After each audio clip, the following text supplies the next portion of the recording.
నారీ శక్తి జిందాబాద్. ఒక స్త్రీ నిర్ణయించుకుంటే ఆదిపరాశక్తి రూపాన్ని అందుకుంటుంది.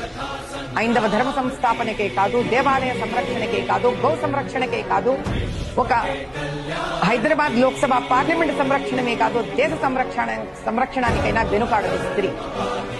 ఇక్కడ నా పక్కన నిలబడిన ఇద్దరు యువతులు ఎంతో ధైర్యంగా చుట్టుపక్కల ఉన్న ఎంతో మంది రాక్షసులకు నిర్భయంగా నిలబడి ఒంగోలు ఆవులను కాపాడారు.